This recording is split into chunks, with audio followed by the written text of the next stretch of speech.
Israel killed another Iranian official. You have probably seen some version of that headline a dozen times in the last 3 weeks, right? Another strike, another name, another confirmation from the IDF. But I need you to stay with me here tonight, because what happened over the last 48 hours is not just another headline. It is something that has no precedent in modern warfare. And I think when you see the full picture of what just took place, you will understand why. So let me start with a name you probably have not heard before. Esmaeil Khatib. He was born in 1961 in a small city in eastern Iran called Kant. He studied Islamic jurisprudence in the holy city of Qom under some of the most powerful clerics in the country, including Ali Khamenei himself, the man who would become Supreme Leader. Khatib spent decades moving through the shadows of the Islamic Republic, working in IRGC intelligence, then the judiciary's security apparatus, then the office of the Supreme Leader. In 2021, when the hardliner Ebrahim Raisi became president, Khatib was named Minister of Intelligence. Now, here's what you need to understand about what that job means.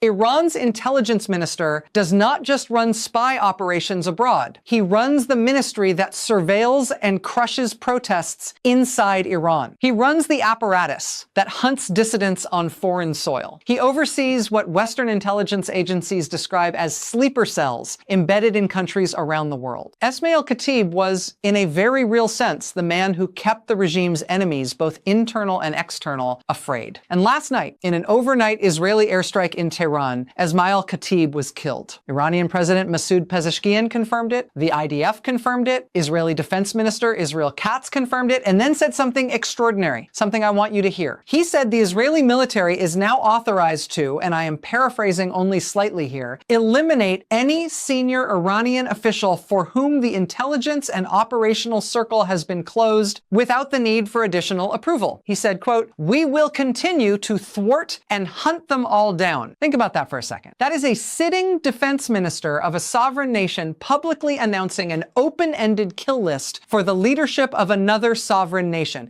That is where we are. But here is the thing. Khatib was not the first. He was the third senior Iranian official assassinated by Israel in 48 hours. And that is where this story becomes something I do not think we have ever seen before. So let me take you back to Tuesday, March 17th, the day before Khatib was killed. That morning, the IDF announced it had carried out a targeted strike in the Pardis area, a district northeast of Tehran. The target was a private residence, a house belonging to his daughter, where Ali Larijani had been staying. Larijani was the secretary of Iran's Supreme National Security Council. And if you are thinking, okay, that sounds like a bureaucratic title, let me tell you who this man actually was. Ali Larijani was born in Najaf, Iraq, into one of the most powerful clerical families in the Shia world. His father was a grand Ayatollah. His brother Sadek is an Ayatollah who has served on Iran's Council of Guardians and the Assembly of Experts. But Ali himself was something different. He earned a doctorate in Western philosophy, writing his dissertation on Immanuel Kant. He joined the Revolutionary Guards in 1981, right after the revolution, fought in the Iran-Iraq War, then transitioned into government. He served as culture minister under Rafsanjani. He ran Iran's state broadcasting network for a decade. He was the country's chief nuclear negotiator, the man who sat across the table from the Europeans and the Americans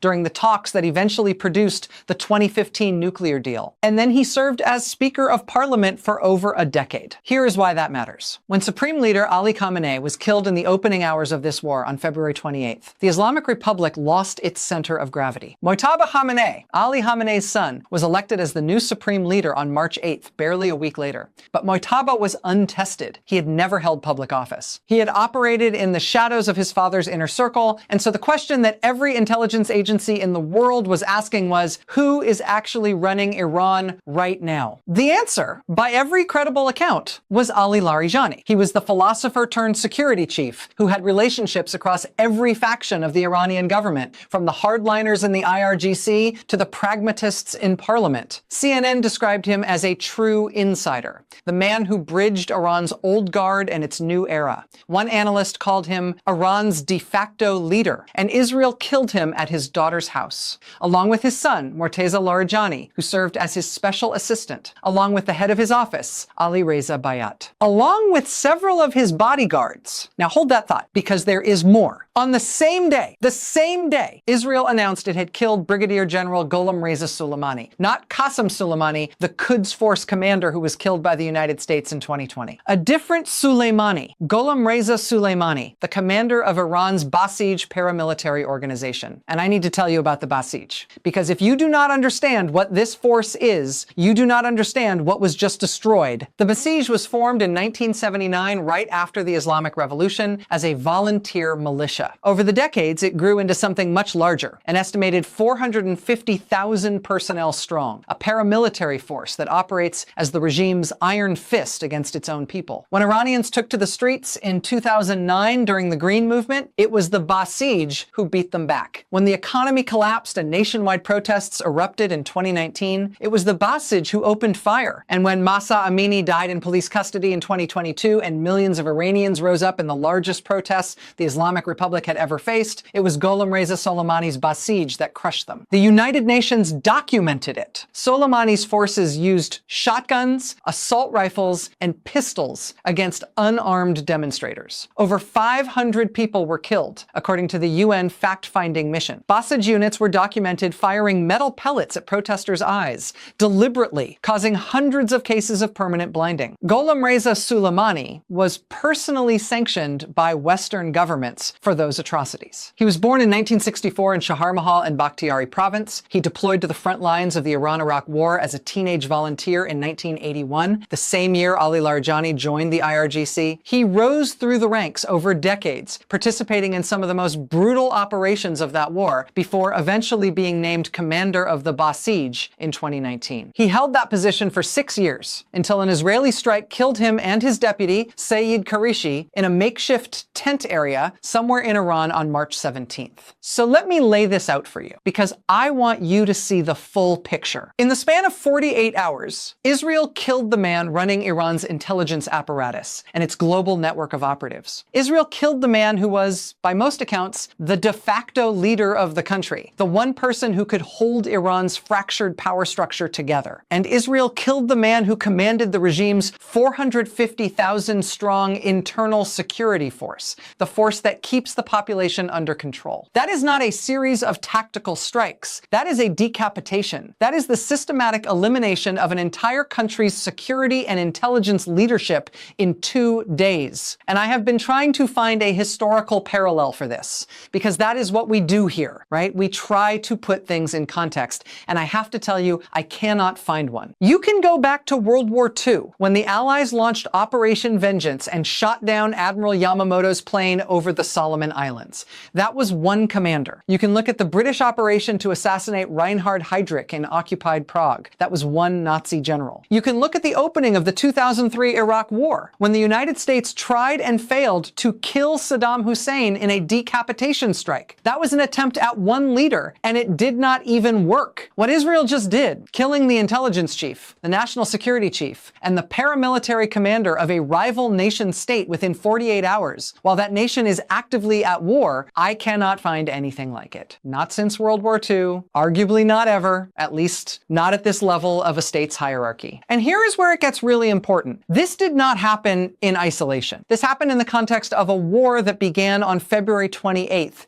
when the United States and Israel launched surprise strikes across Iran and killed Supreme Leader Ali Khamenei in the opening hours. Since then, Israel has struck nuclear facilities at Natanz, destroyed military command centers, hit oil infrastructure on Karg Island. The US Navy sank the Iranian frigate IRIS Dena off the coast of Sri Lanka on March 4th, killing 87 sailors and leaving dozens more missing, the first time a US submarine has torpedoed an enemy warship since the Pacific theater of World War II. We are 20 days into this war. Iran has lost its supreme leader. It has lost its national security chief. It has lost its intelligence minister. It has lost its Basij commander. It has lost a warship. Its nuclear facilities have been struck. And the new supreme leader, Mojtaba Khamenei, a man who has never held public office, who was selected barely 11 days ago, has now issued only his second public statement since taking power. He said, and this is important, all blood has its price, that the criminal murderers of the martyrs must pay soon. That is the second thing he has said publicly.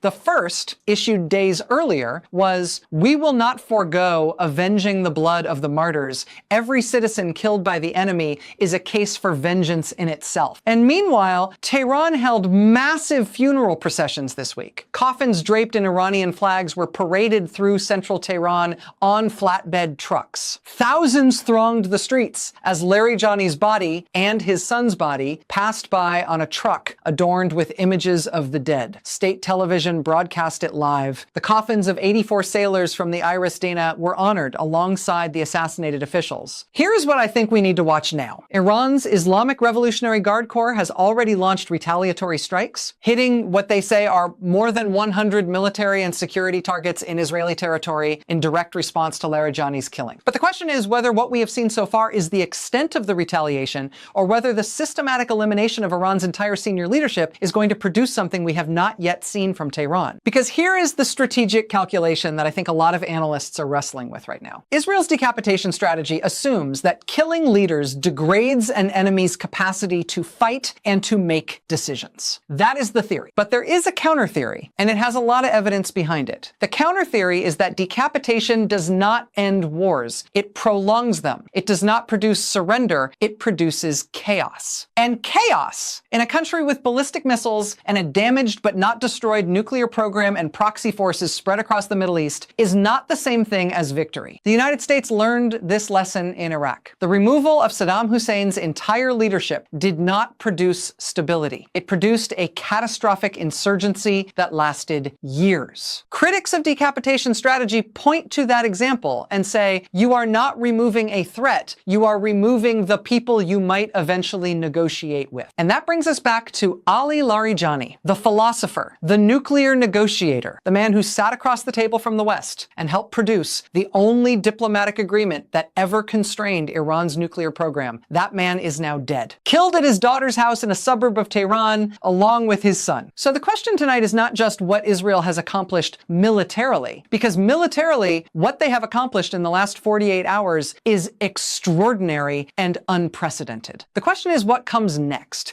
Who does Iran's new, untested supreme leader turn to for counsel when the council is dead? Who negotiates if negotiation ever becomes possible? And what does a wounded, leaderless, but not defeated nation with the largest ballistic missile arsenal in the Middle East do when it has nothing left to lose? Those are the questions. And we do not have the answers yet. But I will tell you this. We are in uncharted territory now. No country has done what Israel just did to another country's leadership in modern history. And whatever comes next, it will not be something any of us has seen before. We have got much more to get to tonight. Stay with us.